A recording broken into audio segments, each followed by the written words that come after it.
procesos comunes y los procesos abreviados. Perdón, los procesos comunes y los procesos especiales. Dentro de los procesos comunes tenemos el proceso común y el proceso abreviado. Y dentro de los especiales tenemos el ejecutivo, el monitorio, el proceso de inquilinato. No sé si se ubican en esa parte. Sí. Sí. Perfecto. ¿Saben lo que es el proceso común? Entonces, para no detenernos tanto en eso, solo para ponerlo un poquito más, vamos a ver, la que necesito aquí, para que podamos verlo de mejor forma. Sí.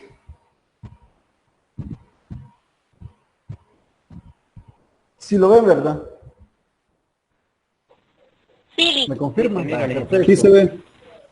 Si observan, el proceso común inicia con lo que es la demanda, cumpliendo todos aquellos requisitos que establece el artículo 276. Una vez que usted presenta la demanda, el juez tiene la posibilidad de admitir o rechazar dicha demanda. Previo a rechazársela, puede existir que le haga prevenciones. ¿En qué caso le puede hacer prevenciones? Cuando es por motivos de ¿qué? ¿De forma o de fondo? De forma. Por motivos de forma, perfecto. En ese caso le puede hacer una prevención. ¿Cuántos días le da el juez para que usted pueda evacuar dicha prevención? 5 días. Perfecto, le da lo que son 5 días. También puede existir la posibilidad que se la rechace, es decir, que se le declare improponible. ¿Por qué razón se la podría declarar improponible el juez la demanda? Por no constituir en una acción Por ser improponible de acuerdo al artículo 277. ¿Por qué podría ser? Sí, también ejemplo. Porque la demanda no cae sobre una cosa lícita. Porque el objeto es ilícito, ¿qué más? Porque existe cosa juzgada. Compromiso pendiente. Hay un litigio pendiente. Cosa juzgada. Por Porque es competencia. absurda. Por razones de competencia, perfecto, etcétera. Vamos bien hasta ahí. Sucede que el juez la admite la demanda. Viene y procede inmediatamente, porque estamos hablando de un proceso común, y procede a lo que es al emplazamiento. Aquí emplazamiento propiamente dicho, de conformidad al artículo 283. ¿En qué consiste el emplazamiento?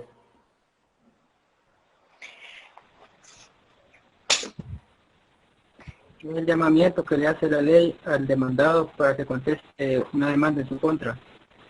Perfecto, es el llamamiento que hace la ley o que hace el juez al demandado para que éste pueda contestar o defenderse. ¿Cómo se realiza el emplazamiento? Por medio del notificador. Por medio del notificador. ¿Cómo debe hacerlo el notificador?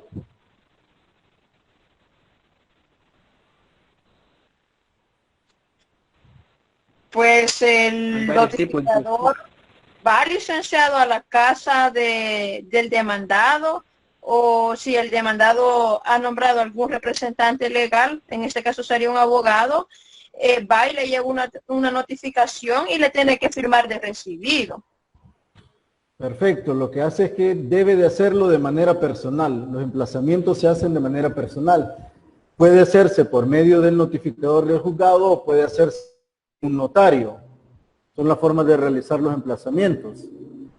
Si no lo hace el notificador del juzgado ante el que usted presentó la demanda, lo puede hacer mediante una comisión procesal o provisiones, como se le llaman. ¿Qué significa esto? Que usted va a mandar lo que es el legajo de emplazamiento, lo va a mandar a otro juzgado, por ejemplo a un juzgado de paz, para que éste lo realice. Pero estamos hablando que lo va a mandar siempre y cuando la dirección a donde se tiene que realizar el emplazamiento está fuera de su jurisdicción. Perfecto. Decíamos que lo podía realizar también por notario. Viene la parte demandante y solicita que un notario realice el emplazamiento.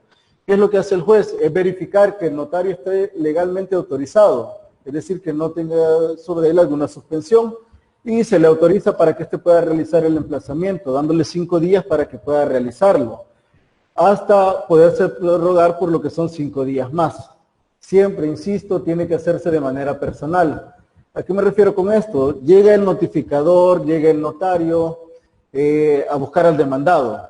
Pregunta por el demandado, si éste se encuentra, le entrega personalmente, previo, le tiene que decir que él está siendo demandado y darle una breve explicación del tipo de demanda, quién lo está demandando, cuántos días tiene para contestar, etcétera. Que en todo caso eso tiene que estar en lo que es el legajo, tiene que aparecer eso. Para ser más exacto, en la esquela de emplazamiento. ¿Qué es la esquela de emplazamiento? No es nada más que una hojita, una hoja donde debe de constar las generales de quién es el que está demandando, la causa por la que se está demandando, quién es la persona que promueve, cuál es el tiempo que tiene para contestar la demanda. Asimismo, tiene que consignar lo que son todos los documentos que le deja anexo a la demanda y tiene que ir firmada por el funcionario que está realizando la notificación, ya sea el notificador o el notario, en su caso. Perfecto, realiza lo que es el emplazamiento. Hablando de un proceso común, significa que tiene 20 días para contestar la demanda. ¿A partir de cuándo comenzamos a contar estos 20 días? Del día en que ha sido emplazado el demandado. No, a partir del día siguiente después de la notificación. Correcto, no pierdan de vista eso, es a partir del día siguiente en que fue notificado. ¿Cómo se cuentan estos días? Días hábiles, de lunes a viernes. Perfecto, días hábiles, los plazos se cuentan en días hábiles. Viene, contesta la demanda, vamos a suponer que la contestó. Inmediatamente el juez va a hacer una convocatoria dentro de los 3 días, después de haber contestado la demanda, va a hacer una convocatoria para lo que es la audiencia preparatoria. Esta audiencia la va a señalar dentro del término de 60 días, después de emitida lo que es la convocatoria. ¿Qué se realiza en la audiencia preparatoria? ¿Para qué sirve? Se establecen los hechos controvertidos dentro de la misma, se propone lo que es la prueba y ahí se puede dar su admisión de la misma. Tiene una serie de etapas en la audiencia preparatoria. ¿Qué más se puede hacer? Vamos, dígame. Está la fase conciliadora, la fase de fijación de hechos, la fase de proposición de la prueba. Perfecto. Realizamos la audiencia preparatoria, definimos cuál va a ser la prueba que va a ser admitida, cuál no, y pasamos a lo que es a la audiencia probatoria, que tiene 60 días para señalarlo, que se tiene que realizar, dentro de los 60 días. Lamentablemente, en la costumbre de la mayoría de juzgados es que ellos utilizan los 2 meses para señalar audiencia, que no debería de ser así, pero ellos alegan que es debido a la carga de los procesos que tienen y por eso es que señalan para dentro de 2 meses las audiencias. Vamos a la audiencia probatoria, ¿qué es lo que se va a hacer? La producción de la prueba. Ahí se da lo que es se produce la prueba, ahí mismo se desglosan lo que son los alegatos finales y posterior se da lo que es el fallo in voce para pasar después a la sentencia. Perfecto, el juez está obligado a dar el fallo en el momento, ¿o no? Sí, según el 417, si más bien recuerdo del procesal civil, lo tiene que dar de viva voz lo que es el fallo y después pasar formalmente lo que es la sentencia. Salvo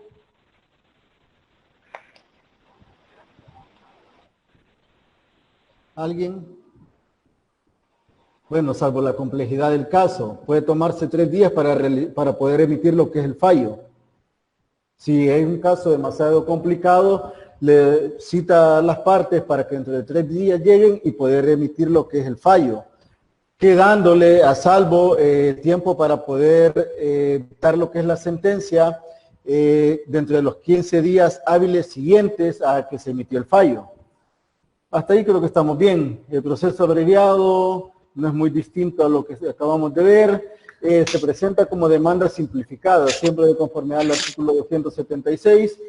Ocurre lo mismo, el juez tiene la oportunidad de declarar inadmisible una demanda. Si se la quiere declarar inadmisible, previo tiene que hacerle una prevención, o si no, declararlo improponible por las mismas razones que habíamos hablado en el caso de proceso común.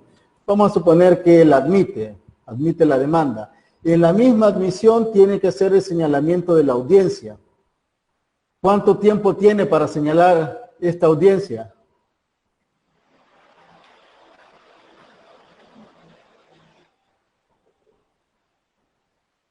Ujú.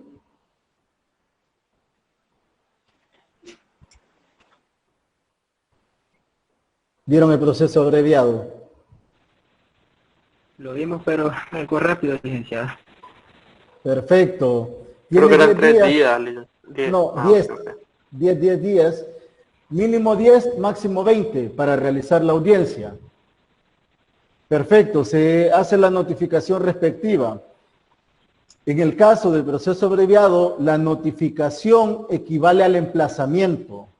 Aquí no hay contestación de la demanda previa a lo que es la realización de la audiencia, sino que usted realiza la contestación de la demanda el día que es la realización de la audiencia. Ese día va a contestar usted la demanda. Se va a realizar una sola audiencia, por eso llamarlo proceso abreviado. Es una audiencia especial, se realiza una sola audiencia y en ella se va a discutir todo. De la misma forma ocurre, puede darse en audiencia lo que es el fallo, como se hizo en el caso anterior, salvo que sea muy complicado, igual puede tomárselo 3 días. De ahí tiene 15 días para dictar lo que es la sentencia.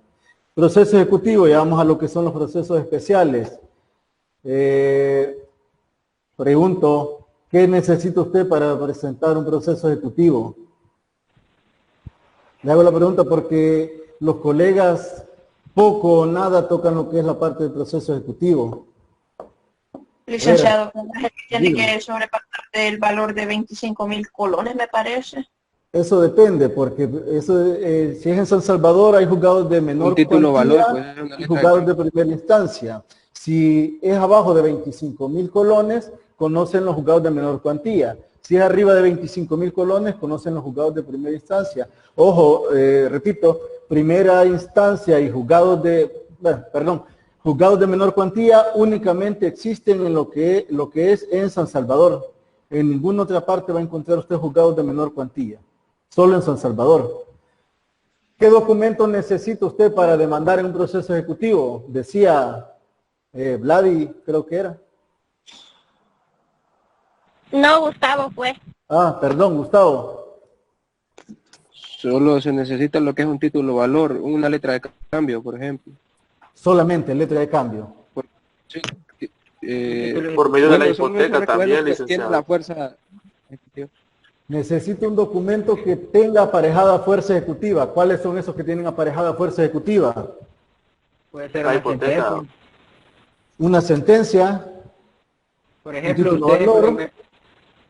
usted nos puso en Mercantil 1 que cuando se llevaba un proceso común de reconocimiento de obligación, esa sentencia se podía ocupar como un título ejecutivo para comenzar un proceso ejecutivo.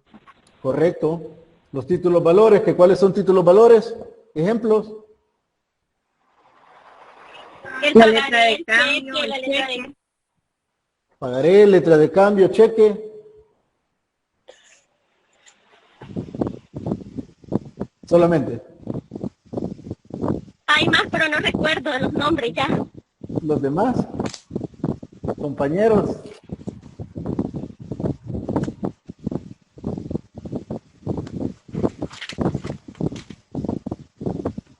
Los bonos parece que también. ¿Demás?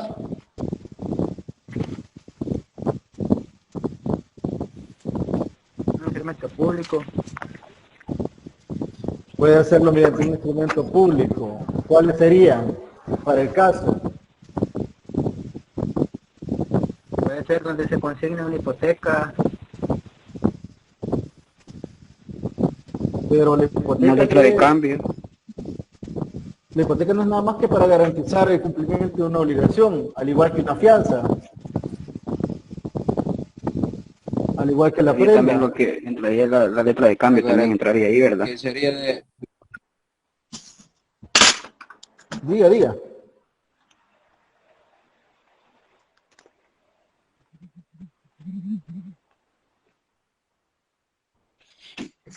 Hola. Hola. La letra de cambio entraría Letra de cambio en el caso de los títulos valores.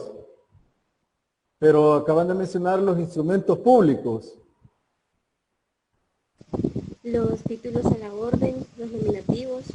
Perdón. Eso en todo caso sería para la parte de títulos valores. Esa es la clasificación. Hablando de instrumentos públicos, ¿cuáles serían aquellos que tienen aparejada fuerza ejecutiva?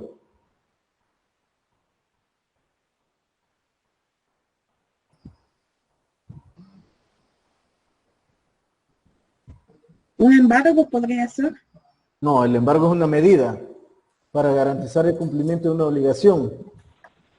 Y así como el caso que nos puso usted, licenciado mercantil 1, donde no sé cuál es la que emanaba de una obligación principal, no recuerdo muy bien el ejemplo que nos puso. El caso del mutuo. Y un conocimiento. Correcto, de mutuo simple. Creo, El caso del mutuo, en ese caso, tiene aparejada fuerza ejecutiva. Mutuo o préstamo, como se le conoce. O préstamo de uso, de consumo, no me acuerdo cómo es. Sí, pueden mencionarlo así. Para los que llevan bancario, les mencionaba que es necesario conocer esta parte. ¿Por qué? Porque en lo que es la parte de derecho bancario utilizan cosas como, por ejemplo, préstamos mercantiles. Desde el momento usted sabe que ese es de carácter mercantil, usted va a demandar en un proceso ejecutivo mercantil. También va a encontrar lo que son créditos rotativos. No sé si se les viene a la mente la idea de créditos rotativos. ¿Contratos? La verdad que no, licenciado. ¿Mercantil 2? la verdad no lo había escuchado. No, ni una vez. Rápido. Término nuevo. Término nuevo, perfecto.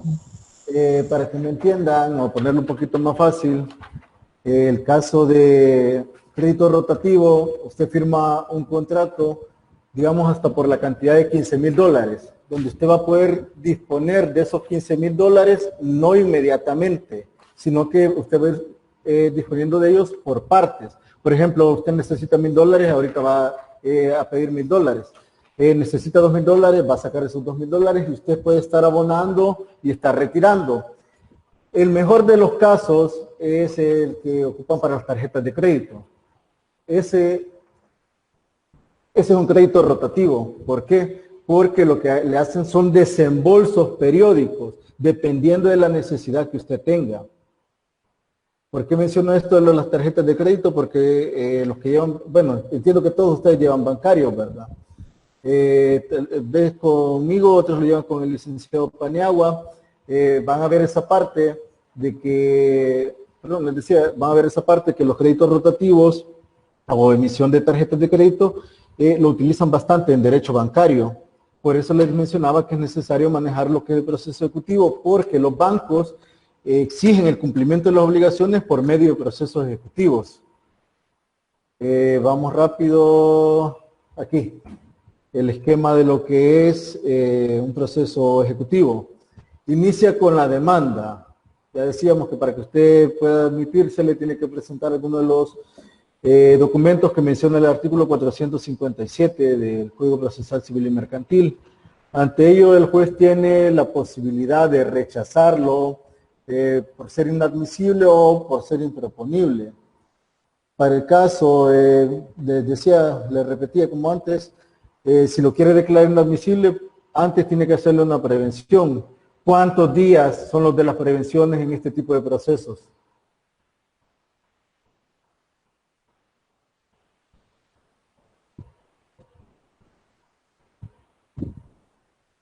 ¿Hola?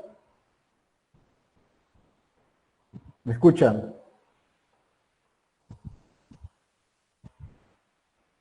Tres días. 3 días, perfecto. Son 3 días para poder subsanar. Perfecto, viene, subsana, el juez admite. Con la admisión de la demanda, en la misma admisión, usted va a decretar lo que es la medida cautelar. ¿Cuál es la medida cautelar en un proceso ejecutivo? El embargo. Usted va a decretar embargo, para lo cual va a liberar un mandamiento de embargo. ¿Quién va a realizar este mandamiento de embargo? Hay dos formas. Una, nombrando un juez ejecutor, que es quien va a ir a retirar el mandamiento de embargo, que no es nada más una hojita donde aparece que el juez lo autoriza a usted para que pueda embargar los bienes del demandado, se hace las generales del demandado, se establece hasta la cantidad que usted le tiene que embargar, cuánto es lo que debe, por ejemplo lo están demandando por $5,000, más una tercera parte para responder por lo que son daños, intereses, etcétera. Perfecto, viene lo que es el ejecutor de embargo y retira el mandamiento de embargo, se va a realizarlo y tiene 30 días para poder diligenciarlo. Ahora, con este nuevo código, antes con el antiguo código, el Código de Procedimientos Civiles, únicamente lo podía hacer un ejecutor de embargo. Con este nuevo Código Procesal Civil y Mercantil, puede hacerlo un ejecutor de embargo o puede hacerlo mediante oficio. ¿Cómo lo hace mediante oficio? Usted presenta la demanda y le dice a lo que es al juez que por favor libre oficio, no es necesario que le diga por favor, simplemente le dice que libre oficio, efecto de embargar, pero ya tiene que saber usted cuál es el bien a embargar. Usted ya tuvo que haber realizado una búsqueda previa.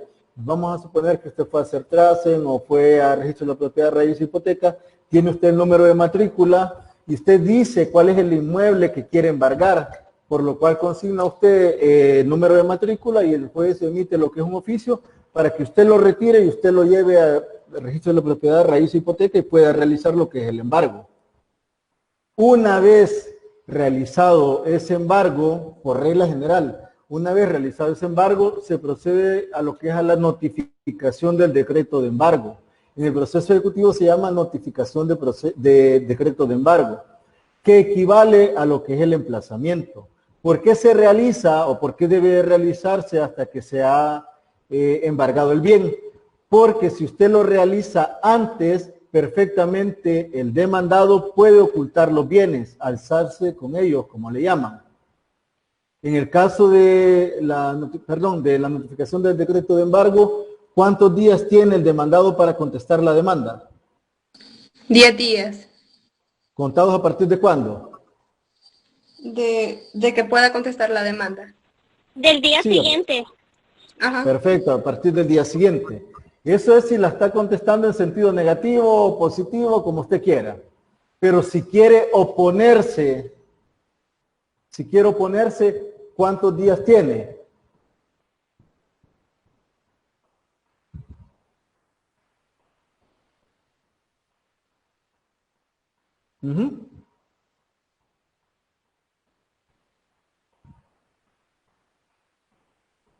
Si quiere oponerse, tiene los mismos 10 días.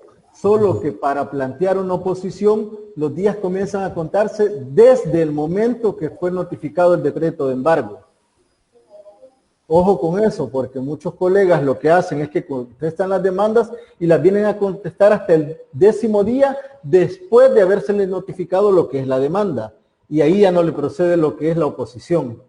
Simplemente podrá contestar en sentido negativo, pero la oposición que llegue a plantear, el juez no le va a dar ningún valor, no va a tener ningún efecto. Y ahí se aplica lo que es la caducidad de instancia. No, la caducidad no, sino que lo que le precluye es el derecho para poder plantear usted lo que es la oposición. Hay una preclusión de derecho, ¿por qué? Porque los términos son perentorios. Según el 335 parece del procesal, ¿verdad? ¿Qué dice el 335, si lo tiene en la mano? De los instrumentos públicos que precluyen al no presentarlos al momento de contestar la demanda. Si usted está alegando lo que era una oposición y no mencionó el instrumento que usted dice, pierde la oportunidad para el caso. Pero para plantear la oposición como tal, usted solamente tiene 10 días contados a partir del momento que se le notificó el decreto de embargo. Si usted lo hizo al 10º día, después de habérsele notificado el decreto de embargo, la oposición no va a tener ningún trámite. Va a ser rechazada la misma. Y solo se le va a dar el trámite de la contestación de la demanda normal. Vamos a suponer que usted contestó en sentido negativo, simplemente se va a tener por contestar en sentido negativo. Y si el juez considera que dicha contestación amerita que se programe lo que es una audiencia, perfectamente el juez va a ordenar dicha audiencia. Caso contrario, el juez le va a decir, no, mire, no procede para este caso y no es necesario que vaya a audiencia.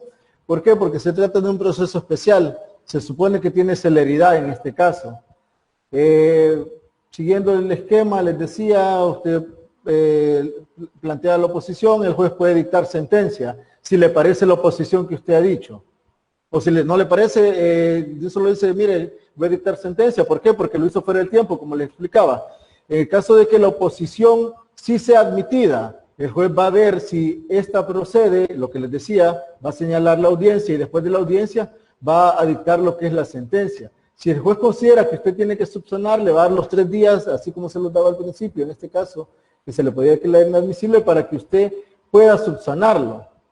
De la misma forma, hasta poder declarar o improponible la demanda o dictar una sentencia, cualquiera de los casos.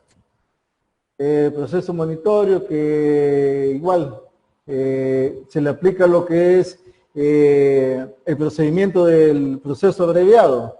Lo mismo tiempo, todo se hace de la misma forma, no hay mayor cosa con eso. Bueno, vaya. Dicho lo anterior, no sé si se me están durmiendo, todavía tenemos 30 minutos. Vamos a pasar a lo que es... Bueno, perdón, no sé si tienen dudas. Por favor, si hay algo que no les haya quedado claro.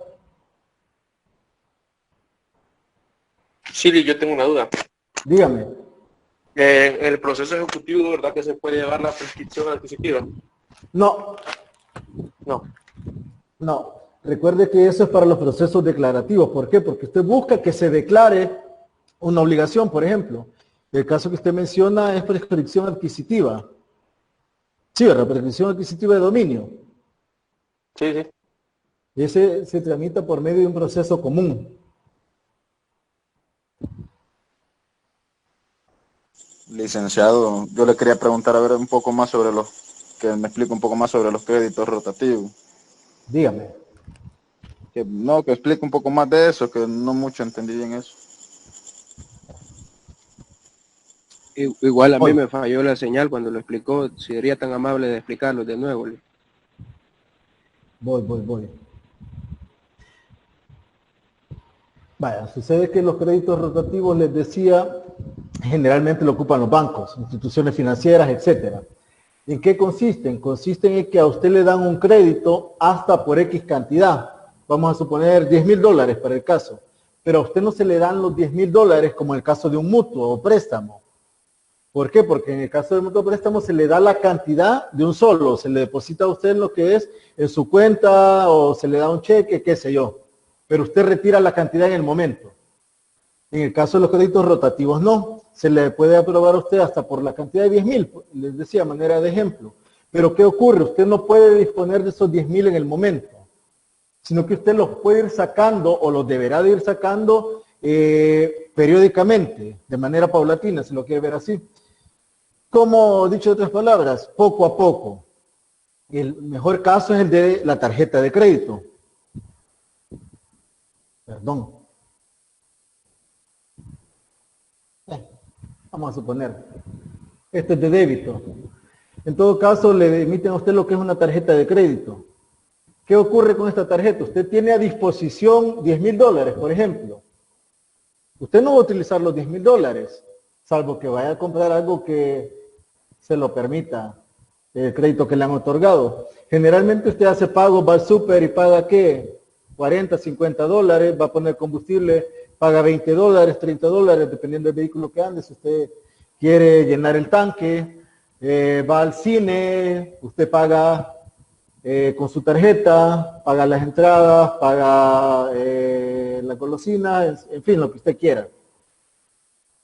Con esta tarjeta a usted se le va debitando, se le va sustrayendo de esos $10,000 que le habían aprobado. Usted tiene que ir abonando constantemente. ¿Por qué? Porque generalmente este tipo de créditos rotativos tienen intereses. Le voy a poner un ejemplo. Banco Cuscatlán le cobra hasta el 49.99% anual sobre el saldo que usted está adeudando, no sobre el saldo total. que le han autorizado, sino que sobre el saldo que usted está deudando. Haga la cuenta cuánto puede ser el 50% casi de lo que usted tiene que pagar anual por sacar $1,000. ¿Cuánto tendría que pagar? $500. Suponiendo que fuera anual. Perfecto. Ese crédito rotativo, les decía, la mayoría, por no decir que todos, las instituciones financieras son las que lo utilizan. ¿Por qué? Porque si usted es sujeto de crédito, le van a otorgar lo que usted es esta tarjeta. Bueno, esta no, les decía, esta es una de débito. Le van a otorgar a usted lo que es una tarjeta de crédito y con esta va a poder hacer usted los desembolsos. No sé si se entiende ahora el caso de los créditos rotativos. Gustavo y Alexander. Su efecto, cuando ya llegamos, por decirlo así como se dice, ya tiene topada la tarjeta y está en el incumplimiento de la obligación de estar abonando, o tal vez ya atrasos. Perdón, Jesús, usted dice que qué ocurre en el caso que usted se atrasa en los pagos. Ajá, mira, en el caso como también hay un límite, pues, en cuanto al crédito, ¿verdad? O a la tarjeta, ¿verdad? El monto, ¿verdad? Sí. Entonces, pues, el cumplimiento de ir abonando y solo estar sacando, pues, quieras o no, pues surtiría efecto lo que usted está mencionando cuando ya, por ejemplo, ya se ha llegado al límite y todo eso, y pues no hay ningún remedio porque el deudor, pues, concilie lo que es esa deuda. Esa es mi pregunta, Lick. Vaya, ¿qué ocurre? Ocurre que le dieron a usted el crédito, usted utilizó su tarjeta, fue a pagar, salió con su novia, se gastó $100. Sucede que usted gana $304 con 5 centavos. Mínimo, si mal no recuerdo. ¿Cuál es la capacidad de pago que usted puede tener después de sacar $100 y gastárselos en una noche? No creo que de su salario vaya a ir a abonar $100. Va a ir a abonar, por ejemplo, ¿qué? Un 50%. $5. Voy a poner 5, 10, qué sé yo. Porque la cantidad que usted saca o la cantidad que usted debe al momento se divide entre cierto número de meses. Generalmente se otorgan para 24 o 36 meses para los pagos. ¿Qué hace? La cantidad que usted debe en ese momento, si debe $1,000, por ejemplo, que usted sacó $1,000 o pagó algo, lo que sea, su monto actual es de $1,000, esos $1,000 se dividen entre los 36 o 24 meses. Entonces la cuota mínima que usted tiene que dar se la establecen ellos dividiendo la cantidad que usted debe por el número de meses. Perfecto, vamos a suponer que a usted le tocaba el mínimo, ojo, el mínimo eran $20, vamos a suponer, mensual. Pero es que sucede que usted no abonó el mínimo, porque a usted ya no le alcanzaba, porque se le olvidó, usted cae en una insolvencia. Usted comienza a caer en esa insolvencia y en cierto momento la institución financiera va a suspenderle a usted lo que es que usted pueda retirar algún monto. Correcto. Sucede que usted ya no puede retirar. Entonces el banco va a comenzar a llamarle, a exigirle que usted se ponga al día, que pague, y comienzan a quedar llamadas que le van a caer hasta...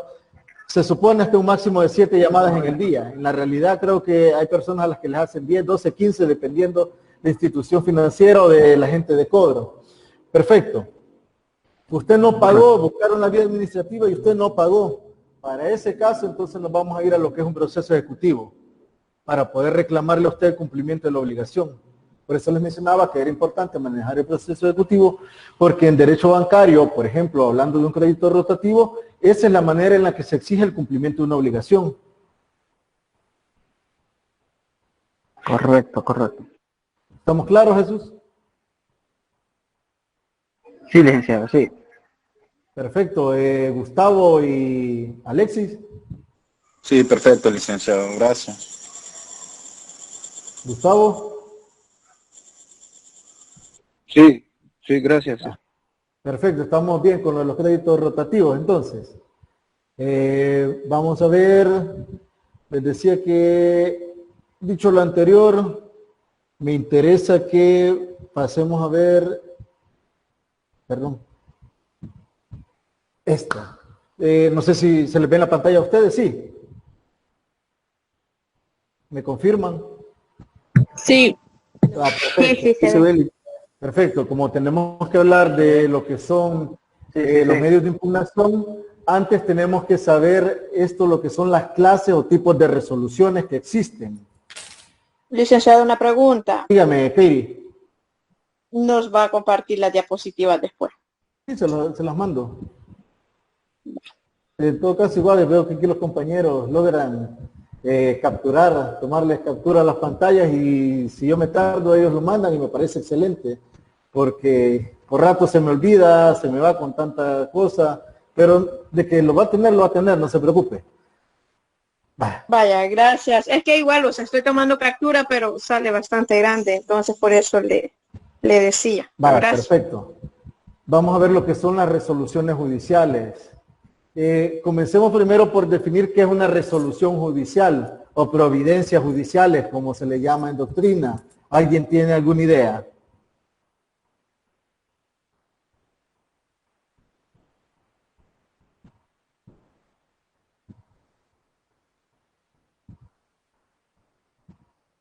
No sé, alguno de los compañeros. ¿Cómo fue la pregunta, licenciado? ¿Alguien tiene idea de lo que son o a qué se refiere el código cuando habla de resoluciones judiciales, o conocidos en doctrina como providencias judiciales? Vaya, las resoluciones judiciales son autos y sentencias. Los autos son los que le dan continuidad a los procesos, en cambio las sentencias son los que les ponen fin al proceso. Perfecto, eso hablando de las clases de resoluciones, pero ¿qué es en sí una resolución judicial o una providencia judicial? Sería, licenciado, la decisión que el juez toma para dirimir una situación que ha generado algún conflicto o alguna litis. Perfecto. No es nada más que eso. Las resoluciones judiciales son los actos decisorios o actos de decisión mediante los que el juez resuelve un conflicto, una eventualidad que se pueda dar durante el proceso. Pero es que estos a su vez se clasifican, tienen una clasificación, que es esta, las clases de resoluciones. Nos vamos a ir al artículo 212 del Código Procesal Civil y Mercantil. Se los pongo aquí, si lo tienen ustedes a la mano igual, creo que les va a servir señalar. Dice que las clases de resoluciones, artículo 212, dice: las resoluciones judiciales pueden ser decretos, autos y sentencias, pero es que hay que aclarar que este mismo artículo define cuáles son los decretos, cuáles son los autos y cuáles son las sentencias. Dice: los decretos tienen por objeto el impulso y ordenación material del proceso. Cito ejemplo, muestro un ejemplo de lo que sería un decreto. Este es un decreto, para que lo puedan ver.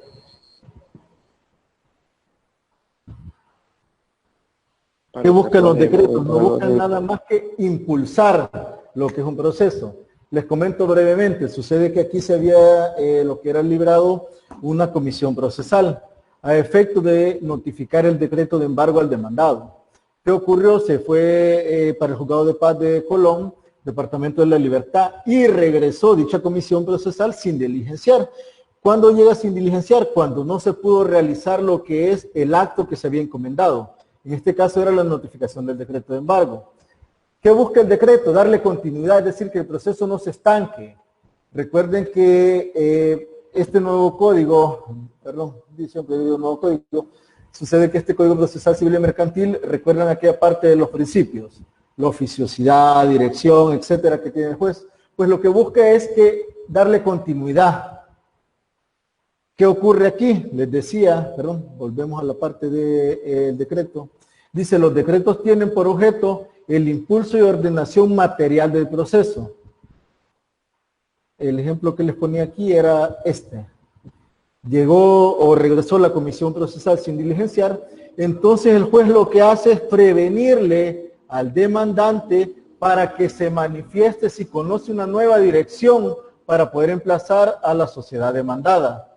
Por favor, también esto se me olvidó decirles antes, cuidado con compartir los que queden nada más aquí en el grupo, porque todo esto, si bien es cierto, existe publicidad en ciertas partes, por tratarse de proceso de carácter privado, todos estos nombres ustedes hagan de cuenta y caso que no los están viendo, que son anónimos, que están tachados, si así lo quieren ver.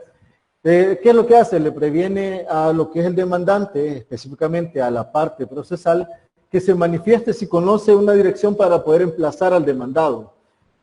Este decreto lo que busca es darle continuidad, es decir, impulsar el proceso. No sé si queda claro eso. Sí, licenciado, se entiende. Perfecto. Perdón, licenciado, no le escuché, se me cortó la señal un poco. ¿Me podría volver a explicar? Le decía que los decretos, las resoluciones se dividen en decretos, autos y sentencias, pero es que los decretos son aquellos que tienen por objeto impulsar, ordenar materialmente un proceso, es decir, darle continuidad, que no se estanque, si lo quiere ver así. Y ponía como ejemplo esta resolución. Esta resolución no es nada más que un decreto. ¿Qué es lo que busca este decreto? Lo que busca es porque vino la comisión procesal sin diligenciar. La comisión lo que buscaba era que se le notificara el decreto de embargo al demandado. El juzgado de paz de Colón no pudo realizarlo, entonces mandó la comisión procesal sin diligenciar. ¿Qué ocurre? El juez, para darle continuidad, para impulsar el proceso, lo que hace es prevenirle, si usted observa aquí, lo que hace es prevenirle al licenciado fulanito de tal, para que él manifieste, si conoce una nueva dirección, a dónde poder realizar la notificación del decreto de embargo al demandado. Esto es literalmente un decreto. No sé si lo entendió ahora, si lo pudo escuchar. Sí, lo escuché. Vaya, perfecto. Luego tenemos lo que son los autos. Sucede que los autos, los autos se dividen en simples y definitivos, es decir, que los autos pueden ser de dos clases. Son simples, dice, si se dictaren, entre otros propósitos, para resolver incidentes, acordar medidas cautelares, definir cuestiones accesorias o resolver nulidades. Vamos a suponer el caso de que una medida cautelar, en un proceso común usted está pidiendo un secuestro preventivo de bienes. Viene el señor juez y lo que hace es autorizarle dicho secuestro. O una anotación preventiva, me mencionaba alguien en la clase de Derecho Bancario. Cualquiera de las medidas que ustedes conocen, de esas medidas cautelares, donde se resuelve esa medida cautelar, estamos frente a lo que es, un auto simple. Ahora veamos los autos definitivos. Dice que son definitivos si le ponen fin al proceso, es decir, haciendo imposible su continuación en la instancia o por vía de recurso, o si así lo determina este código, es decir, que ya no puede continuar. Vamos a poner un ejemplo, aquí lo ando. Vamos a ver. Para el caso de una diligencia varia. ¿De qué se trataba específicamente? Sucede, y me van a entender porque ya llevaron Civil 3, en este caso, X licenciada, ya les dije, omitan los nombres, ella buscaba o se presentó al juzgado a promover lo que era diligencia de aceptación de herencia con beneficio de inventario. Los pongo en contexto. Sucede que esta colega licenciada es hermana de la causante. La causante para el caso era Sendy Zuleima Robles Rivera. Ella es la causante. No es necesario que les explique que la causante era la persona que falleció, ¿verdad? Creo que en eso todos nos ubicamos. De conformidad al 988 hay un orden que hay que respetar para poder suceder a una persona. ¿Recuerdan cuál es ese orden?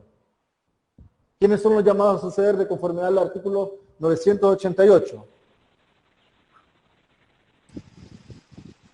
En primer lugar, los hijos, la esposa, los padres, los hijos, y si no es esposa, sobreviviente. Perfecto. Y justo en ese orden, ¿qué ocurre? Viene aquí la colega y ella venía diciendo que ella tenía derecho para suceder. Ojo, tiene derecho siempre y cuando, porque 988 establece un orden. ella es hermana de la causante, por lo tanto no se enmarcaba dentro de lo que era el ordinal primero de 988. Viene ella a decir que ella tenía un derecho para suceder de conformidad, y citó textualmente, de conformidad al 988. ¿Qué ocurría? Ocurría que a la causante le sobrevivían la madre, lo que era la señora Delmi Leonor Rivera, conocida como Delmi Leonor Rivera Corleto, y le sobrevivían dos menores, bueno, un menor que es Henry Eduardo Montenegro Robles y Eliana Stephanie Robles. El caso de Stephanie, ella era mayor de edad. Ellos tres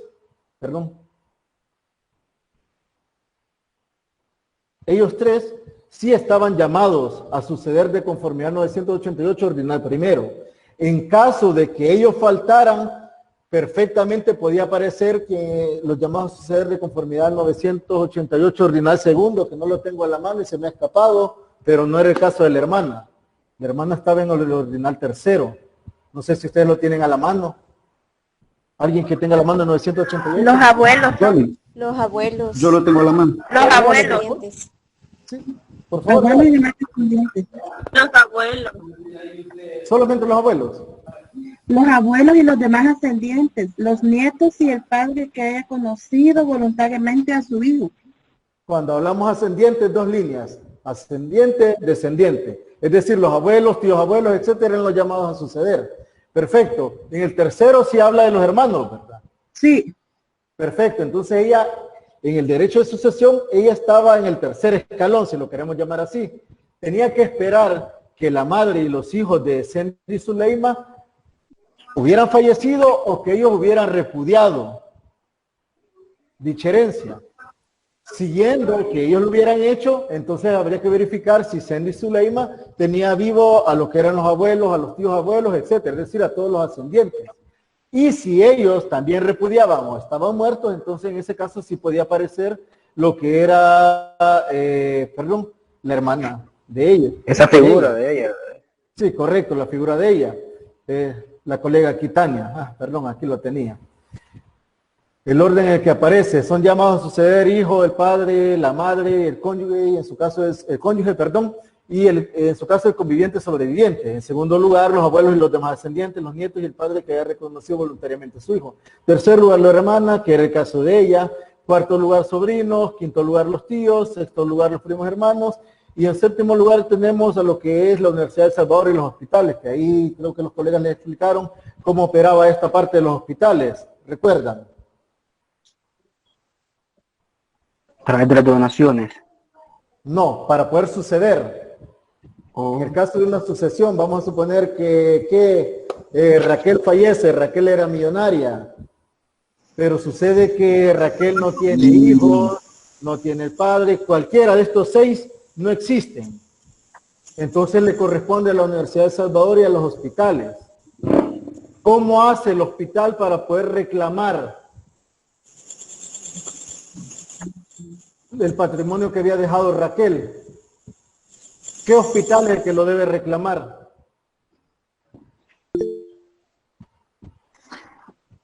Los nacionales. El hospital que está en dicha jurisdicción, en el caso de que fuera de San Vicente, el causante tendría que ser el hospital de San Vicente, si no me equivoco, licenciado. Perfecto. Cuando se creó lo que es este código, el Hospital Nacional para aquel entonces, no sé cuál era el que existía, pero se tomaba en cuenta posteriormente lo que era el Hospital Rosales.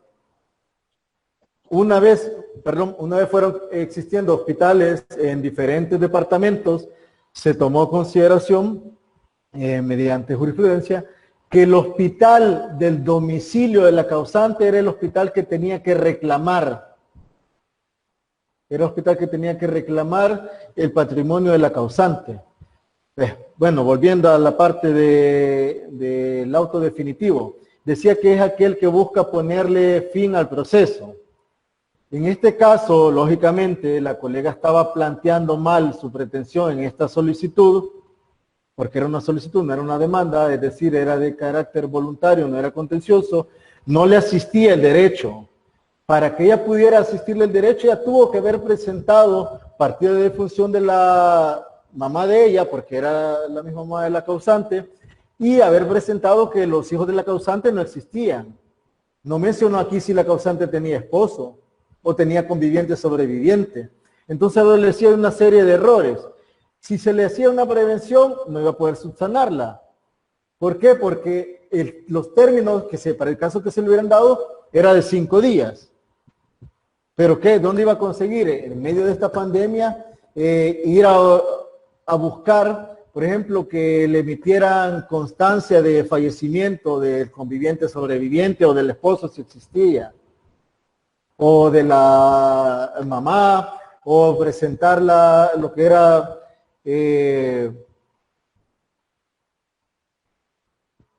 la repudiación que pudieron haber hecho los menores, o cualquier documento que demostrara que ellos ya no tenían el derecho y que por lo tanto también los de segundo no lo tenían, etcétera.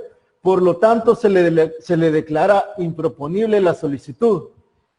¿Qué significaba que se le declara improponible? Se le rechaza la misma, entiéndase, y ella sí le interesa a ella poder acceder a lo que es este patrimonio. Antes tiene que reunir todos los documentos o plantear bien lo que es la solicitud. Entonces, este auto definitivo en el cual se declara improponible una solicitud, una demanda, ese es un auto definitivo. ¿Por qué? Porque dice que los autos definitivos son aquellos que le ponen fin al proceso, haciendo imposible su continuación en la instancia o por la vía de recurso. ¿Se entiende? Sí, se entiende. Correcto. Sí, sí, se entiende. Perfecto. Para finalizar, vamos con la parte de las sentencias. ¿Qué son las sentencias? Son aquellas que deciden el fondo del proceso. En el caso del auto definitivo, no se conoce el fondo del proceso, sino que se le pone fin antes de conocer el fondo. ¿Por qué? Porque se considera que se puede rechazar antes incluso de admitir la demanda o durante el trámite de la demanda. En el caso de la sentencia, lo que se hace es que se conoce todo el proceso y entonces se dicta una sentencia. La sentencia no es nada más que una forma normal de ponerle fin a lo que es un proceso. Dice, las sentencias son las que deciden el fondo del proceso en cualquier instancia o recurso. Pero es que estas sentencias necesitan, o cuál es la forma en la que tiene que estar una sentencia, nos vamos al artículo 217, la cual establece cuáles son los requisitos de la sentencia. Dice que la sentencia debe de constar de encabezamiento, antecedentes de hecho, fundamentos de derecho y lo que es el fallo o pronunciamiento, que es lo mismo. Todo eso constituye lo que es una sentencia. ¿A qué se refiere esta parte del encabezamiento? Dice que es donde se indicará el juzgado o tribunal que dicta la sentencia, así como las partes, sus abogados representantes, y se indicará la petición que conforma el objeto del proceso. Aquí un ejemplo de lo que es una sentencia. El famoso encabezamiento. Primero, antes que nada, usted tiene que poner la referencia, y esto es de conformidad a la Ley Orgánica Judicial. Dice que usted tiene que establecer la referencia del proceso, los famosos NUE, que son números únicos de expediente. ¿En qué consisten o para qué sirven? Mejor dicho, sirve para identificar o tener un inventario de todas las demandas que se presentan en los diferentes juzgados, ya sea de primera instancia, ya sea en cámara, de segunda instancia, ya sea la sala, etcétera. Viene la parte del encabezamiento de la sentencia, que más aparte de la referencia, tiene que llevar el juzgado o tribunal, dice que va a emitir la resolución. Esta parte, para el caso, hablamos que es la Cámara Primera de lo Civil, de la primera sección del Centro de San Salvador. Dentro de ese mismo encabezamiento viene lo que es la identificación de las partes, es decir, quiénes eran las personas que estaban reclamando un derecho, parte material y parte procesal. Recuerden que la parte material es a quien existe un derecho, pero este código establece que la procuración obligatoria únicamente puede realizarla lo que es un abogado. ¿Por qué? Porque se necesitan conocimientos técnicos, a diferencia del código anterior, del Código de Procedimientos Civiles, le permitía que una persona sin tener un grado académico de licenciado en ciencias jurídicas o que fuera abogado, podía presentar lo que es una demanda y simplemente necesitaba que el abogado le firmara y le sellara dicha demanda. Y en este caso no, en este caso usted como abogado tiene que hacerlo. Y recordarán las formas de otorgar los poderes, lo manejan súper bien, tuvieron que habérselo enseñado en lo que era Civil 1. Perfecto, identificación de las partes, etcétera. Y se plantea qué es lo que buscaban o qué es lo que quieren. Les dice que para el caso han intervenido en primera instancia el licenciado fulanito de tal y el doctor Guillermo Feayo Valdés. Los licenciados José Rubén Rivas y Daniel Medrano eran demandantes. Perdón. Dice que qué es lo que buscaban ellos, perdón. Buscan impugnar una sentencia. Buscan impugnar una sentencia que le era desfavorable a ellos. ¿Por qué? Para el caso de que no se les declaró lo que era el proceso común de nulidad de instrumento público y cancelación de inscripción de registro. Perdieron ellos. Entonces, como ellos se sintieron afectados, vinieron ellos y plantearon lo que era un recurso, que eso más adelante vamos a ver. Pero ahorita estamos viendo la composición de la sentencia. Entonces se mencionaba qué es lo que llevaba o por el motivo por el cual ellos estaban ahí. Luego dice, los antecedentes de hecho estructurados en párrafos numerados expresarán en forma clara y resumida las alegaciones de cada parte y con especial atención a los hechos alegados a los que no hubieran sido, a los que no hubieran sido controvertidos y se referirá también a las pruebas propuestas. En fin, van a hacer una descripción de todo eso, que es la parte que aparece aquí. Antecedentes de hecho, si ustedes fijan, y se hace nada más un resumen de lo que era la demanda. Un resumen, cómo fueron los hechos, qué fue lo que ocurrió, por qué es que ellos vienen, etcétera. Parte petitoria, se modificaba la demanda en aquel entonces, en ese caso, seguía con la contestación de la demanda, porque es un resumen, les decía un extracto de todo lo que era la demanda. Ustedes, si ven un proceso, hablando de un proceso común, estamos hablando que puede estar constituido ¿qué? De 100 folios, 200 folios, pueden ser 4 o 5 piezas, eso dependerá de la complejidad del proceso. Posteriormente a los fundamentos de hecho, viene, perdón, en este caso se dio lo que era audiencia, déjenme buscar la parte que les quiero mostrar.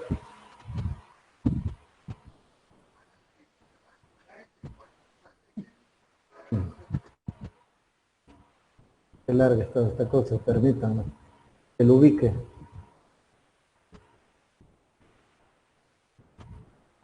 Fundamentos de derecho.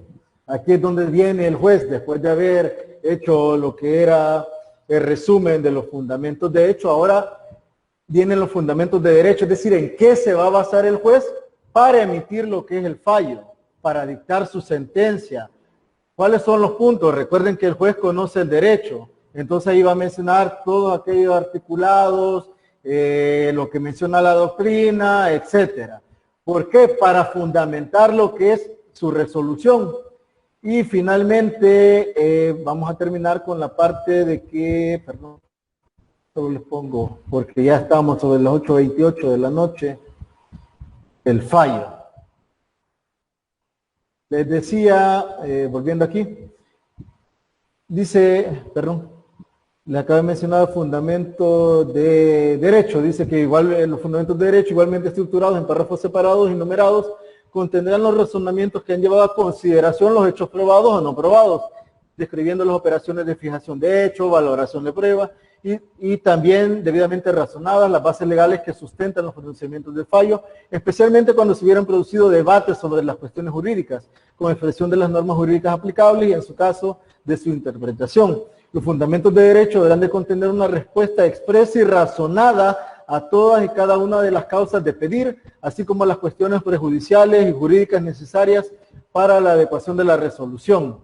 Lo que les mencionaba. ¿Por qué? Porque esta es la parte que si usted pretende plantear lo que es un recurso, esta es la parte que usted debe de atacar. estos fundamentos de derecho son los que usted debe de atacar. Y posteriormente viene el fallo o pronunciamiento, ya sea que se declara estimada o desestimada la pretensión que se tenía. Esas cosas, es decir,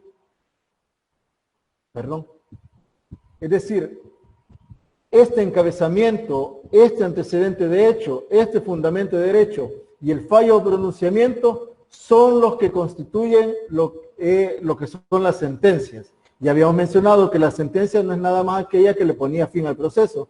Dice la sentencia decide el fondo del proceso en cualquier instancia o recurso. No sé si tienen alguna duda o les queda claro.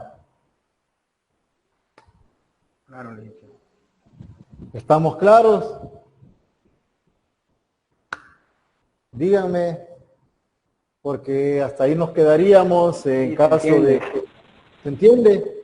¿Estamos claros con lo que son las clases de resoluciones judiciales? Necesito que quede claro por qué les menciono.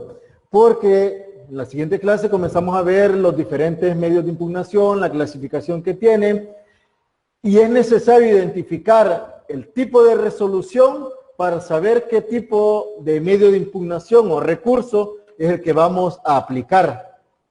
Por eso necesito que les quede clara esa parte. ¿Se entiende lo que es un decreto? Sí. ¿Sí? Sí. ¿Se entiende la diferencia entre el auto simple y el auto definitivo? Sí, se entiende, Lee. ¿Se entiende? ¿Se entiende? Claro. Sí, sí se entiende. Perfecto. ¿Y se entiende los elementos que lleva lo que es una sentencia? Sí, se entiende.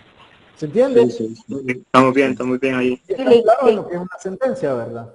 Sí, Lee. Perfecto. Si no hay ninguna otra duda, creo que hasta ahí nos quedamos. 8:32 de la noche, perdón, disculpas ahí nuevamente de antemano por la tardanza, pero creo que logré sacar hasta donde me interesaba, porque en la siguiente ya venimos con la parte en sí de los medios de impugnación, es decir, de los recursos. Bueno. Si estamos claros y no hay ninguna duda, nos quedamos aquí, nos vemos en la clase del viernes 7, ¿verdad? Sí. Nos vemos hasta el viernes 7, entonces ahí sí vamos a comenzar. Dígame. ¿Le puedo hacer una pregunta fuera de esa materia si mañana vamos a tener clases siempre con usted? Las vacaciones inician a partir de mañana, es decir, mañana no tenemos clases, ni tienen clase con los demás docentes, ni tienen clase el domingo, y los que llevan clase el lunes, martes, miércoles y jueves tampoco van a tener clases. El periodo de vacación está comprendido del 1 de agosto al 6 de agosto. Esos días no tienen ninguna clase, en teoría no deberían de tener ninguna tarea tampoco. No sé si les ha dejado algo. No, Lee. Vale. Muchas gracias. No tenemos clases. ¿Qué? ¿Alguien más?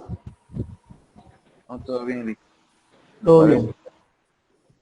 Perfecto, entonces un gusto para los nuevos que para los nuevos que hemos compartido en esta clase, mencionarles rápidamente la metodología. Creo que aquí cambia un poco por esta cuestión de, sí, que antes que se me olvide, que antes que se desconecten, por la cuestión de que es en línea. Entiendo que la universidad ha habilitado aulas virtuales, es decir, el Moodle. Si es así, creo que vamos a poder trabajar bien la parte de los parciales. Y la parte de los laboratorios, lamentablemente, por tratarse de forma virtual y evitando todo esto, creo que no nos podemos reunir por grupos. Así que cualquier trabajo que se les deje tendría que ser de manera individual. Porque muchos están trabajando, otros no pueden salir de sus casas. Por cierto, si alguien de los que está aquí trabaja en labores de seguridad, por favor me lo hace saber en un mensaje privado ahí en el WhatsApp. ¿Por qué les digo esto? Porque entiendo que en medio de esta pandemia o por la cuestión, la labor que realizan, trabajan por turno. Igual el personal que está en primera línea, Creo que, no sé, aquí creo todavía está laborando Jesús en el hospital. Correcto, licenciado, correcto. El caso de Jesús, creo que, bueno, no, usted es administrativo, usted siempre va a estar, ya me acordé, no trabaja por turno. Bueno, pero no sé si con la pandemia le ha cambiado un poco esto de los turnos. Pues dice que conforme a lo que como es político, ¿verdad? Todo, pero sí, ahorita estoy tratando de adecuar mi horario hasta donde me debe, pero sí, generalmente solo de lunes a viernes. Va, perfecto. Igual los demás que laboran, no sé, Katie, Elmer, Miriam, etcétera, todos los que laboran, cualquier problema que tengan, háganmelo saber antes. ¿Por qué? Porque tengo que pasar lista de asistencia. Eso me lo está pidiendo la U ahora, se han puesto con eso, porque entiendo que si ustedes no cumplen cierto número de asistencias en cada evaluación, no les van a consignar lo que son las notas. Así que por favor me lo hacen saber si tienen alguna eventualidad, un contratiempo para consignar que han estado ustedes o qué sé yo, vemos cómo resolvemos esa parte. Las evaluaciones ya les había dicho, vamos a ver si cómo hacemos lo de los exámenes. Por favorcito, no se me vayan a desesperar. Les digo esto porque, bueno, generalmente esta es la materia donde más gente se queda. No digo se me quedan porque no soy yo quien los deja, sino que por la complejidad, que por eso necesitaba analizar antes lo que eran los distintos procesos y que les quedara clara esta parte de los tipos de resoluciones judiciales, porque por la complejidad del tipo de los medios de impugnación, perdón, muchas personas tienden a confundirse y a la hora de las evaluaciones me salen mal. Y es ahí donde se les va afectando la nota y cuando llegamos a las últimas evaluaciones, estamos con el problema que muchos no llegan ni siquiera a lo que es la nota para poder someterse a reposición, suficiencia, extraordinario, como usted le quiera llamar. Así que necesito que por favor me vayan diciendo lo que no entienden o cualquier duda que tengan, que si yo la sé y por X cuestión del destino los compañeros no se los pudieron solventar, los colegas anteriores, si yo se la puedo solventar brevemente o en privado, igual si tienen algún problema con hacerlo aquí en público, me dicen que quizás no les voy a contestar en el momento, pero tengan por seguro que les voy a resolver las dudas que tengan, porque la intención es que todos pasen. Licenciado, con respecto a eso de que usted está diciendo, no sé, tal vez pedirle como de favor para todo el grupo de que, no sé, tal vez los laboratorios los podría hacer un poco más factibles, tareas, no sé, cualquier cosa, ¿verdad? Para ir levantando nota, porque así como usted dice, la materia es bien compleja y uno se confunde bastante con los términos, eso que acaba de explicar de los autos, sí, se confunde uno bastante, y le digo por experiencia propia. Uno se confunde bastante, es bien complejo, la materia es súper compleja, se nos juntan varios civiles, bueno, casi todos, en su todos mayoría. Los civiles y todos los mercantiles vemos acá. Correcto, entonces la materia trae un gran grado de complejidad y, o sea, sería de bastante ayuda para todo el grupo, hablo por mí y me imagino que también hablo por el grupo, sería de bastante ayuda de que, no sé, tal vez tareas que estén bastantes, no sé cómo explicarles, no sé cómo sería la palabra, pero que nosotros las podamos entender bien y se las podamos hacer, porque, bueno, en mi experiencia, la vez pasada nos dejaba unas sentencias que costaba bastante hacerlas, y eso es que uno podía salir a pedir ayuda, y hoy que uno no puede ni salir y tampoco nadie quiere estarlo recibiendo a uno en la casa, ¿verdad? Para decirle, mira, ayúdenme. Entonces, como usted dice, la materia es bien compleja, bastante. E igual, o sea, siento que la universidad no están ayudándonos como estudiantes porque ellos dan números para que uno llame, para que uno pueda solventar alguna duda que uno tiene con los pagos y todo eso, porque vaya, en el caso que, un ejemplo, yo dejara la materia pero llego al diferido. O sea, con esa cuestión de los pagos, no sé si alguien acá habrá tenido problemas, pero yo escribía al WhatsApp de la universidad y nunca contestaban, nunca me habilitaban para la inscripción de materias. Yo me enojé y yo les dije que yo pagaba porque me ayudaran, no porque no les respondieran a uno. Hasta que un compañero, Roberto Alfaro, usted se lo puede, me dio un número al cual llamé y ahí sí me lograron atender, pero yo tengo varios compañeros ya de último ciclo de que han tenido el mismo problema, que no les están solventando eso en académica, y o sea, ellos lo que van es cobrando aranceles que uno se ha atrasado, cuando nada que ver, ¿verdad? Ellos son los que no están cumpliendo con su labor que deberían de. Entonces con eso de los pagos, o sea, bien difícil como para estar hasta pagando diferido y todo eso. Así que, no sé, la idea es de que tal vez podemos echar la mano entre todos. Sí, le entiendo. A propósito de lo que dice Katie, si alguien más tiene problemas y no les están solventando, me dicen a mí, en la medida de lo posible, yo me comunico con las personas de académica o con la directora para exponerle su caso y así que le resuelvan de alguna manera. Mencionarles, si entiendo que con el licenciado Ítalo utilizaban el libro del proceso común del doctor Guillermo Parada. Sí, así es, licenciado. Vaya, para el caso de los que van con él, es un libro muy bueno. Lo pueden consultar si ustedes desean. ¿Para qué les va a servir? Para entender quizás de mejor forma esa parte doctrinaria, definiciones, etcétera. Porque es que yo no les digo que lo compren, porque, o sea, primero que es hacerlo gastar y para los que lo tienen igual, porque yo trabajo un poco más lo que es la parte práctica. Porque el libro usted lo puede agarrar, lo lee y perfecto, ahí se quedó.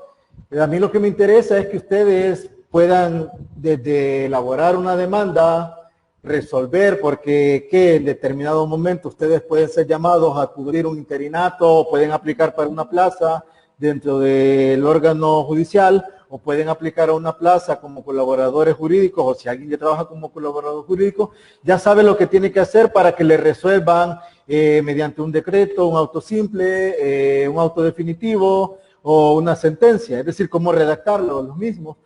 O de igual forma, cómo plantear lo que es un recurso o un medio de impugnación. ¿Por qué? Porque en el papel es bonito cómo se explica. En la realidad es muy diferente la forma en la que se realiza. Esa complejidad que tiene, esas pequeñas cosas, el mencionar artículos y dejar claro. ¿Por qué? Porque el juez tiene que entenderle lo que usted quiere. Porque si usted no supo explicarle al juez, tenga por seguro que ¿qué va a pasar? ¿Le va a hacer una prevención o en el peor de los casos le va a rechazar una solicitud, una demanda, etcétera? Y va a venir usted buscando impugnar una resolución y sucede que la resolución que usted quiere impugnar, usted plantea, por ejemplo, un recurso de apelación y no era el recurso de apelación, sino que era el recurso de revocatoria que procedía para ese tipo de resolución. Entonces a mí la parte práctica es la que me interesa. Por eso les voy a compartir durante el transcurso de todo el ciclo una serie de demandas para que puedan verlas. Luego yo les pongo casos para que ustedes puedan, porque sí necesitaría en un primer caso, el primer laboratorio, que me elaboren lo que es un decreto, lo que es un auto simple, un auto definitivo y una sentencia. Los que ya tienen eso, mucho que mejor. Igual yo les voy a compartir. Les comparto la forma en la que se hace, porque el caso que les voy a poner lo pueden tomar de modelo, pero ojo, o sea, no me lo van a hacer igual que como aparece, porque esa resolución es por el acto que yo les mencionaba, que no se pudo emplazar. Ustedes me van a resolver cualquier otra cosa, siempre y cuando sea un decreto, o siempre y cuando sea un auto simple, un auto definitivo, o en última instancia, resolviendo el fondo, lo que es una sentencia, para que más o menos se vayan haciendo la idea, y de esa misma forma vamos trabajando la parte de los medios de impugnación, la forma en la que se realiza, igual, los parciales, literales A, B, C y D, si nos llega a permitir aquí la plataforma, pero eso es para, más que todo para medir si a ustedes se les quedaron las cosas. Esa es la forma de trabajar, creo que ya hasta me excedí todavía de la cuenta 20 minutos, así que muchas gracias por haber tenido las consideraciones por la tardanza y nos vemos el próximo viernes. Excelente, Lick. Muchas gracias. Gracias. Buenas noches, Lick. Muchas gracias, Lick. Buenas noches.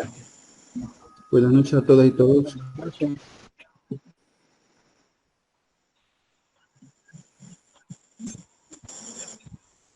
Perfecto. Con sonido.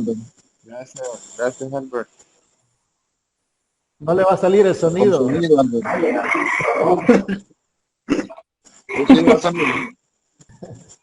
Ahora sí, Vale. Albert. Bueno, buenas noches. Cuídense.